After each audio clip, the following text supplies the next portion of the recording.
but like he's always the one who's like talking like this, and he give these little laughs and stuff like that. Welcome to SinCast, presented by Cinemasins.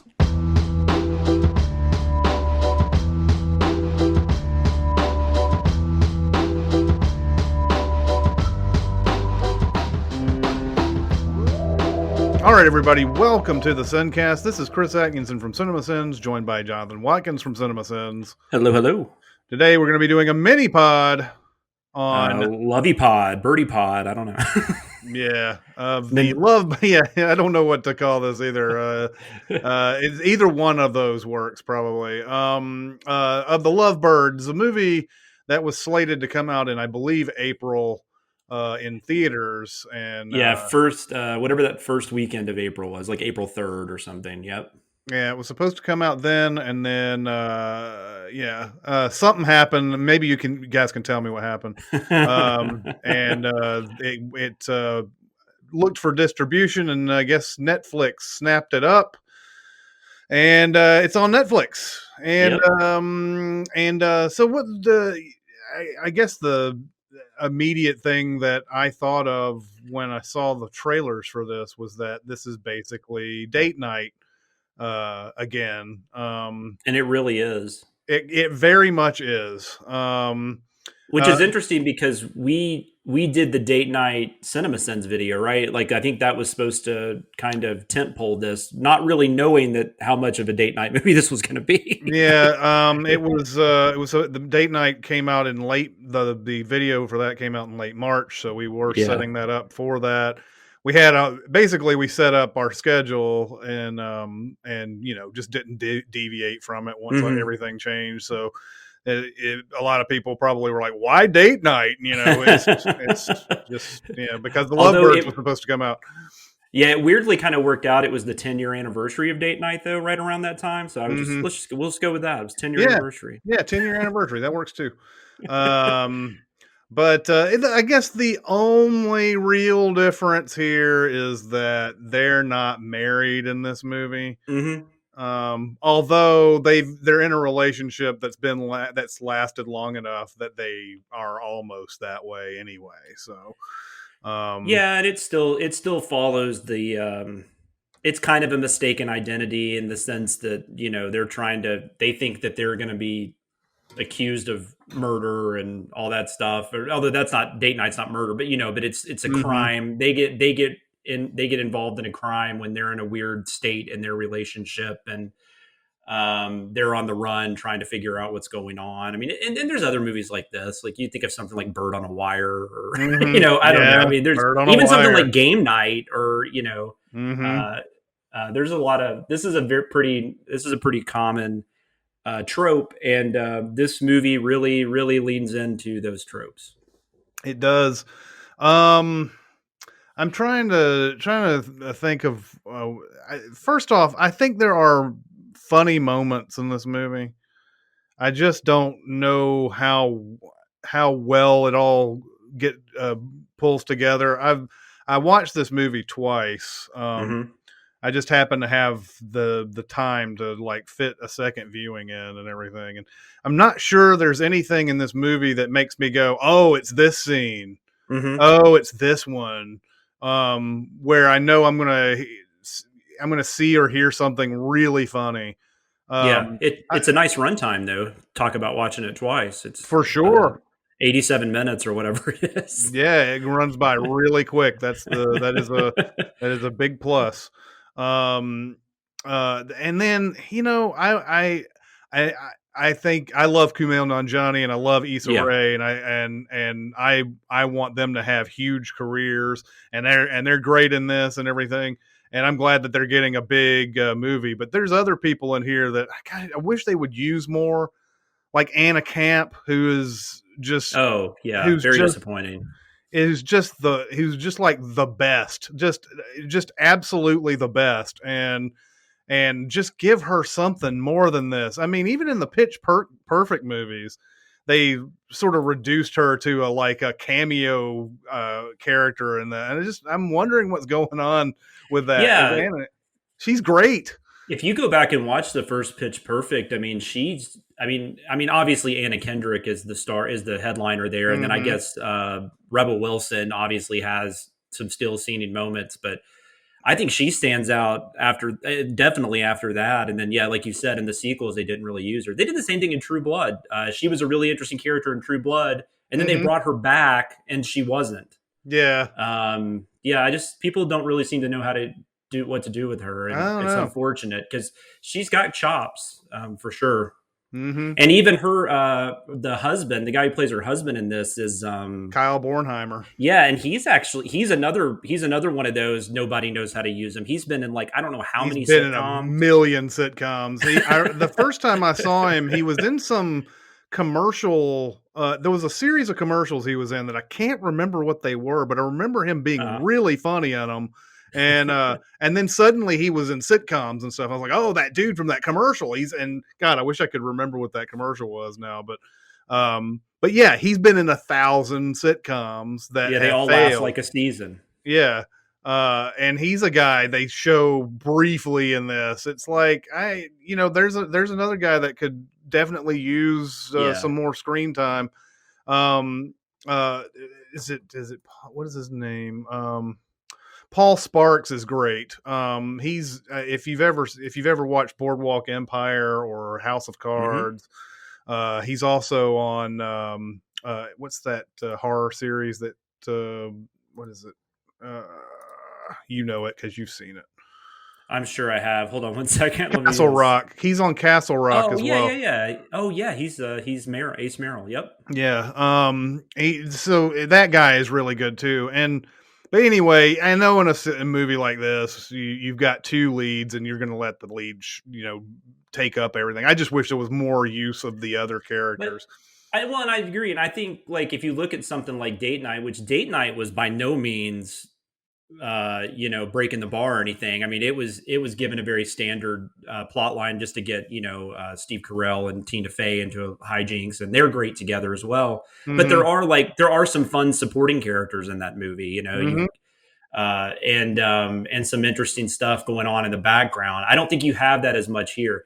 I will say I was fine with this movie up until about the I think when they go to the apartment where you see in the trailer that they hit this guy on a bicycle. Then the Sparks guy, he shows up, his character, and says he's a cop and Mm-hmm.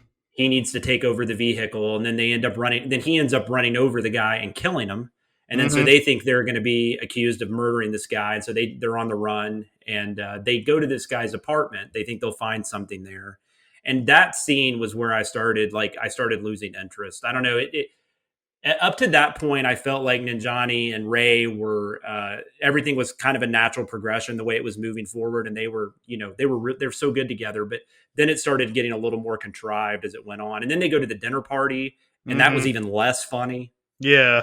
And then it gets down to that big set piece, which ends up not being the. I guess we'll get into that more in spoilers, but you see some Mm-hmm. of it in the trailer, the eyes wide shut set piece. Yeah. That's not funny, really. No. It's a which is kind of weird. I don't know how they didn't nail that, but they don't. Oh, I'll tell you why I think they don't nail that in the But I spoilers. will say there when we get into spoilers, there is one interesting thing about the resolution that I actually quite liked, although they ruin it just as quickly as they make it interesting. But yeah, no, this is just. I mean, this is very run of the mill. You're not going to see anything new, but I do think that Ninjani and Ray are.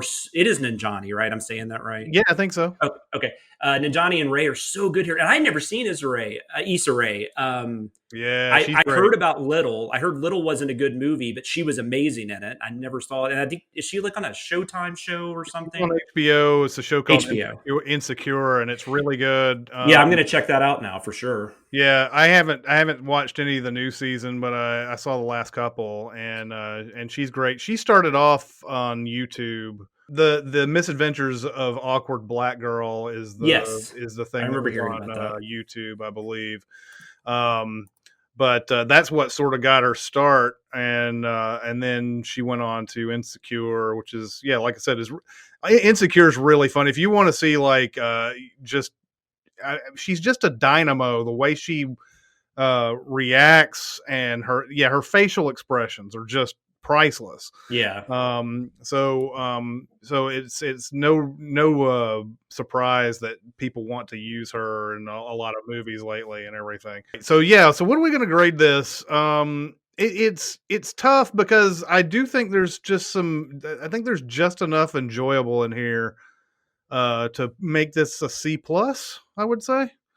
Yeah, I'm dead on with you. I'm doing C plus. I think I was probably like B minus for about the first half, and then like I said, that second half just went downhill for me.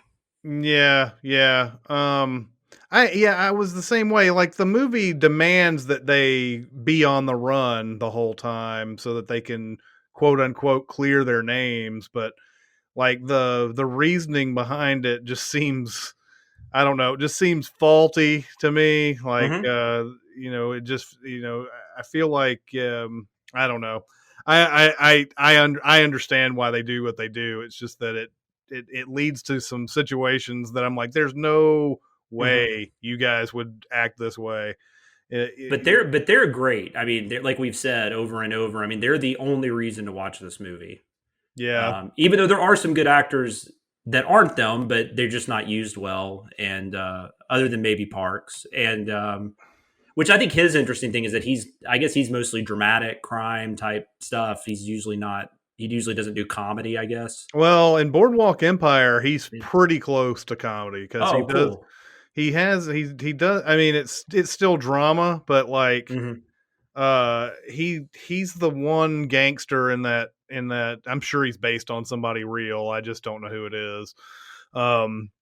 He's the one gangster on that has like an almost just non-serious I don't know, there's probably there's some menace underneath it, but he's the one, he's always the one who's like talking like this and he getting these little laughs and stuff like that. Yeah. But yeah, if for the most part that guy's a pretty serious dramatic actor that I've seen. Yeah, but no, he's good. He's just not. I just don't know how well he's used, but he's definitely good. But yeah, Right. but Nanjiani and Ray is why you would watch this, and Yeah, honestly, by the end, it's mostly Ray. Uh, yeah. You're not um, gonna you're if you watch this, you probably won't be disappointed in just them. They're no, they're great. They do their thing and do it well. But yeah, they have um, great chemistry. If we could watch 10 more movies with them, I'd be all right. yeah, let's move on to spoilers. Yep. No spoilers! Kevin Spacey is Kaiser Soze. He's Luke's father is actually Darth Vader. She's the sister and the daughter. They just No. I'm reading the books.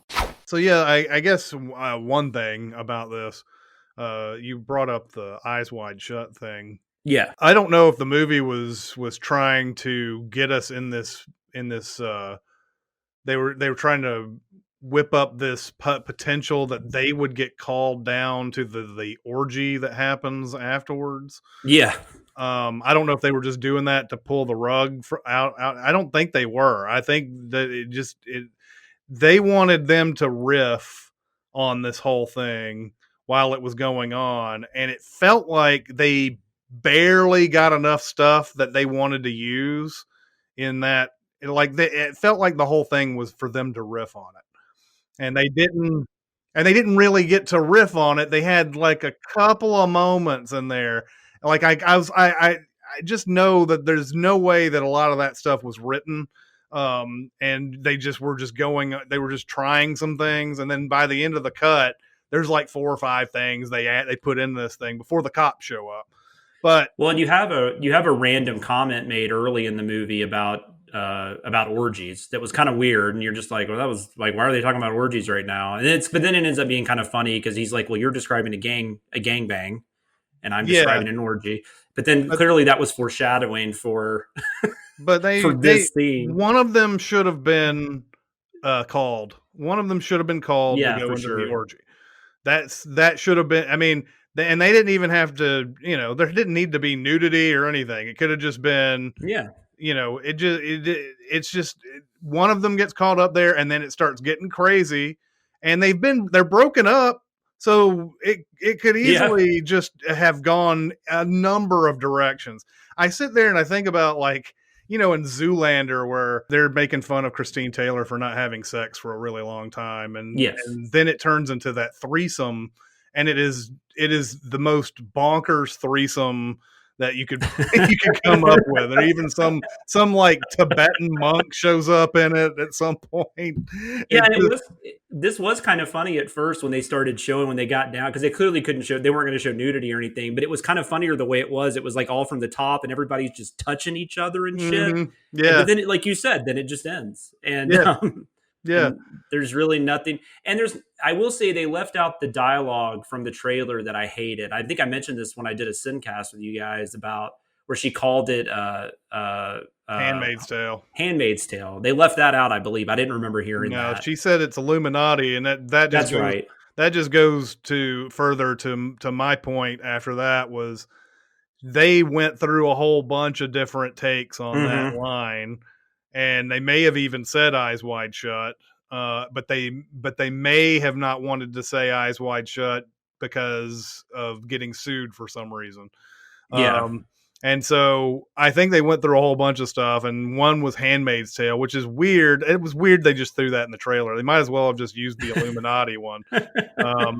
But yeah, that scene could have been so absurd and funny, and instead they just decided to leave their two characters up observing it instead of, and then it ends because suddenly they figure out that the barcode that was used was from a person who gave their number to somebody else, and it's a horrible crime for them to do that, and then the cops show up. I didn't like any part of that scene, and something that had such comic potential just they dropped it like an anvil. Yeah, for sure. So what else do we want to get into on this? Well, and also even going off that scene though, which I'll go into the part I like toward the end, but going off that scene, I don't even really know what those people were doing. And when they end up at the police station later, that woman says, "Oh yeah, we've been tailing them for a long time and investigate." But like, I don't even think they're committing a crime. It's kind of like the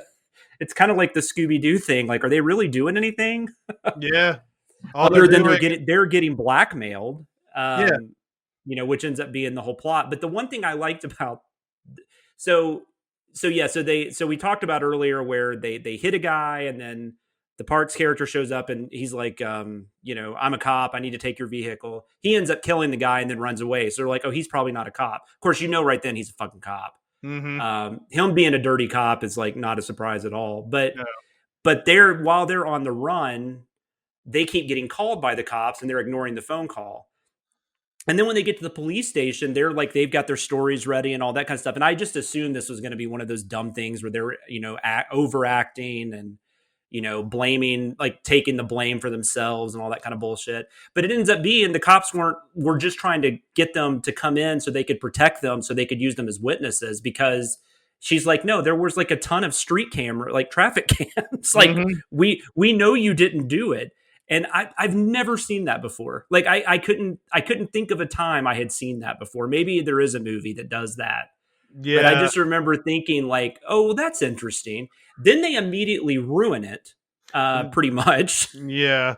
Well, the thing about that reveal is that the reason why other movies don't do that is because I think that screenwriters are sort of taught to keep putting the character up into a tree, and that whole metaphor about making the situation worse for them over and over, and that's what happens most of the time, is that the fact that they ran and the fact that somebody called it in and used their names, that would have been enough for some cops to be like, oh yeah, they're the ones who did it.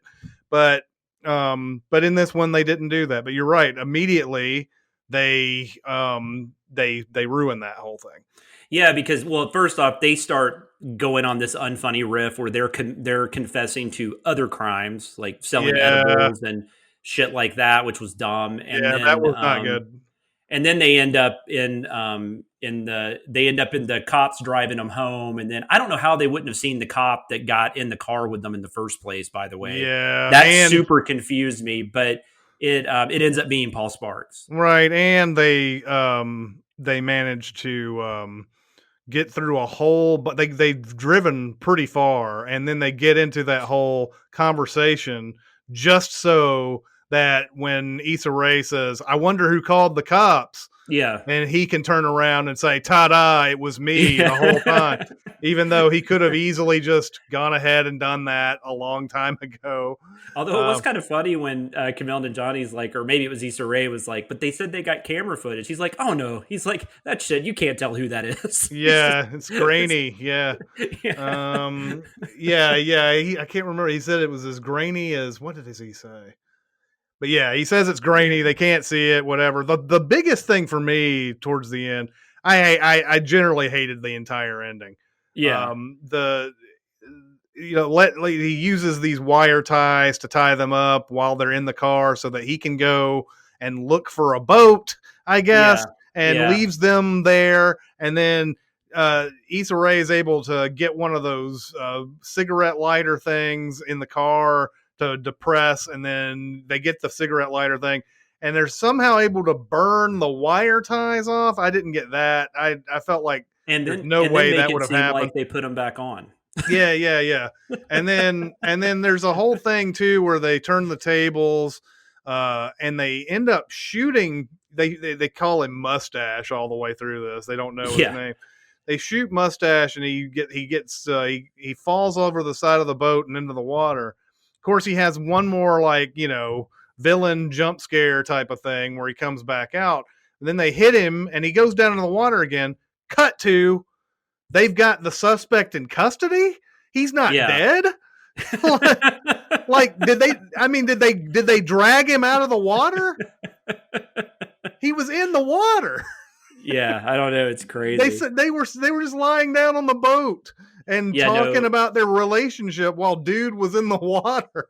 Yeah, no, I'm with you. That ending's not good. Like I said, that one little part's the only thing that stood out to me. Like I'm telling you, I don't know, probably about the 45-minute mark is when they go to that guy's apartment. They call him Bicycle. Yeah. The guy, which is kind of funny. Mm-hmm. But they go to that apartment. There's all those frat guys. You've seen part of that in the trailer. If you've seen the trailer, if you're still listening to this and haven't seen the movie, it's the part where he's like, you beanbag bitch or whatever. Yeah, that's probably my favorite Issa Rae moment. That whole she is funny in that moment. Although I will say, even though it's cheesy as hell, and the Katy Perry bit's kind of funny too. Yeah. Just her trying. But I will say that's another thing that bugged me about this movie though, was it turns into Issa Rae's character turns into somebody who basically is just trying to play into Nanjiani's insecurities, his character's insecurities, so she can get him to do what he needs to do. Mm-hmm. It kind of becomes becomes tiring watching that dynamic, and to the point where when they get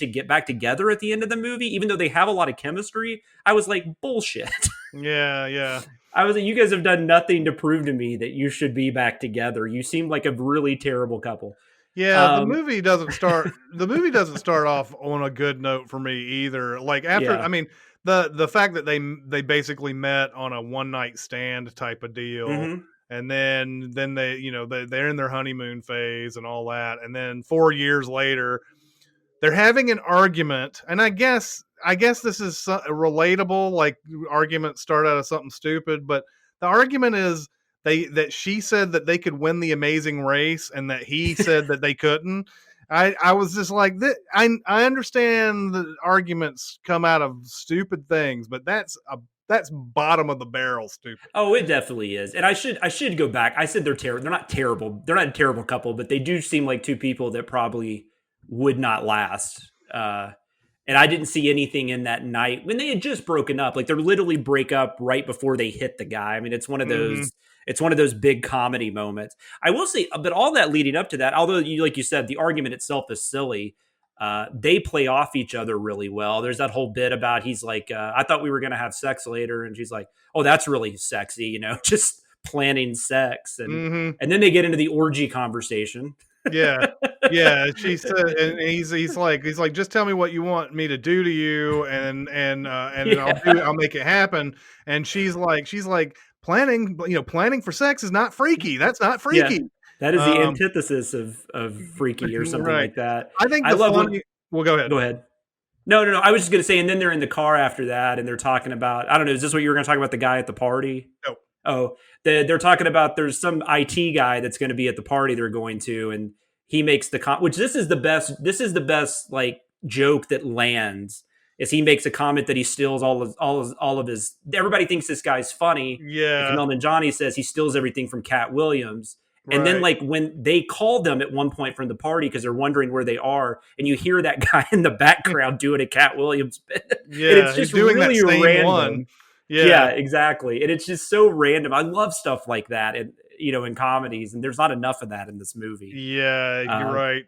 The funniest thing for me is something that you could probably just call Kumail Nanjiani's stand-up act in the middle of it, where they're in the cafe, and he sees the extra metal container for the extra milkshake that they put in. And then he's like, they give you an extra. There's no other thing that restaurants give you. We made too much of this. Here's the thing that we put the remainder in here. He's like spaghetti. You don't get spaghetti, and like we made far too much spaghetti. Here's another bowl of spaghetti. And that was a really funny moment in the movie. That scene felt so real too. Like, it felt like those are two people that are in shock. Like, it started off because the waitress sees that he's got blood on his shirt. And, yeah. And then she's like, we were painting the living room blood red or something like that. And then And then he's like, do you guys have alcohol? And then Issa Rae's like, I'll take one too. And then she's like, take one of what? And then he's like, we'll have 2 alcohols. Yeah, 2 alcohols. It's just like, they're playing like they'd be in shock and all that. They don't know what to do. Like, they just saw somebody get killed. They also broke up. Mm-hmm. They ended a relationship of 4 years. And it's just like, it's a great moment. And then unfortunately from that point, not as good. Although, like you said, Issa Rae definitely shines in a few things.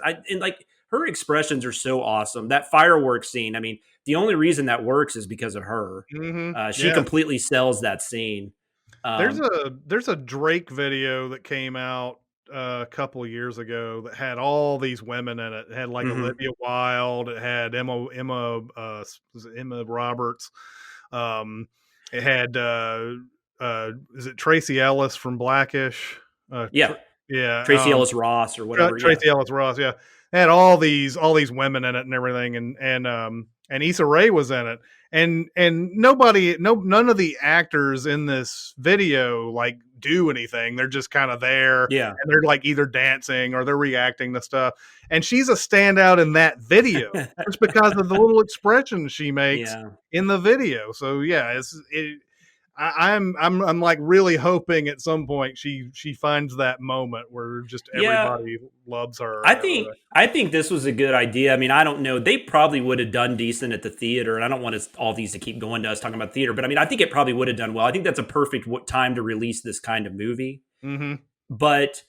But saying that, I think best case scenario, they would have had to wait a year to release it. And I don't know that would have been a good idea, because not that either one of them are I'm not saying they're at their peak and they're going to go down. I think they're going to go up from here, but I just think this is a perfect time to kind of, to see them shine. And like you said, hopefully that'll lead, especially to her getting some more stuff. And I don't want to downplay Nanjiani. He's very good in this. You just talked about one of the funniest moments is him. Yeah. Well, and he's great. I think he's already gotten his, he's going to be big. He was already getting all buff for that, whatever. Eternals. Yeah.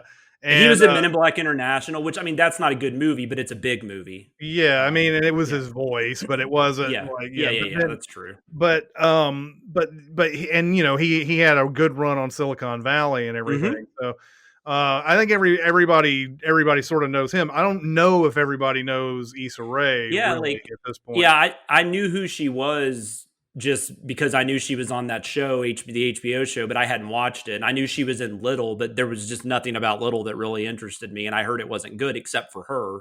Mm-hmm. She was kind of like a Tiffany Haddish type kind of breakout scenario. But that movie didn't do as well as Girls Trip, so. I don't know there's much else to say about it other than they have great chemistry. They're really good in it. The movie is very generic, and doesn't end as well as it starts, I guess. But I mean, I'm probably going to watch this with my wife because I watched it without her the first time. I think she'll like it enough, and I think it'll be a fun movie to watch together. So I mean, it's definitely a movie I could see watching again. But it just I think it could be more. I think Date Night, because I rewatched Date Night because we did Cinemasins on it. Date Night I think is way better than this. Date Night has, I think, some genuinely like outstanding like comedic moments. I don't know, like you said, I don't think there's a moment. I mean, even that bit with him in the diner. I mean, I guess the diner is my favorite part, but that's not like something that like I'm gonna hold on to for like the rest of my life or anything. There's a lot of stuff from Date Night like I think about, Yeah. But yeah, I don't. It's fine. I mean, you're not gonna hate yourself for watching it by any means. No. All right. So, what did you guys think? Go to SinCast presented by Cinemasins on Facebook. We're also at Cinemasins Twitter, Music Video Sins Twitter, SoundCloud. We also have a Discord. If you want to get on Discord, go over to our Reddit page and go to the right side and find a link, or you can go to the Facebook private messages and you can ask for a link there, and I'll give you one. Where can people find you, Jonathan? I am on Twitter at SamLoomis13. You can also hear me most weeks on Behind the Scenes with Aaron Dicer and Danae Hughes. All right, that's going to do it for this mini-pod. It's Chris Atkins and Jonathan Watkins. We'll see you next time. Thanks for listening. Comment on our episodes on our SoundCloud page. Check us out on YouTube, Twitter, Facebook, and Reddit. And be sure to visit cinemasins.com.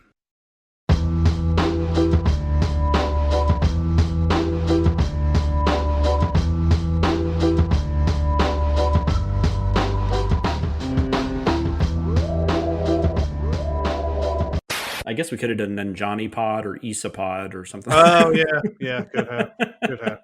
That moment passed. Yeah, the King of Staten Island. It was funny. I was on YouTube and there was one of those surveys came up, and it was like, would you pay $19.95 to rent the King of Staten Island? And I was just like, no. But I mean, I don't know what I'm gonna do when the time comes. I know, it's like, but I mean, if it's like a family situation where like 3 or 4 people want to watch it together, like that or people getting together, that totally makes sense. But spending the amount on one movie that I spend for a month of AMC stubs just seems insane. Yeah, I could see 12 movies for $20 basically, and but it's Judd Apatow, so it'll probably be like 4 hours. So maybe you'll get your money's worth. It is 2 hours and 16 minutes. Of course it is. I mean, this motherfucker, he can't cut anything.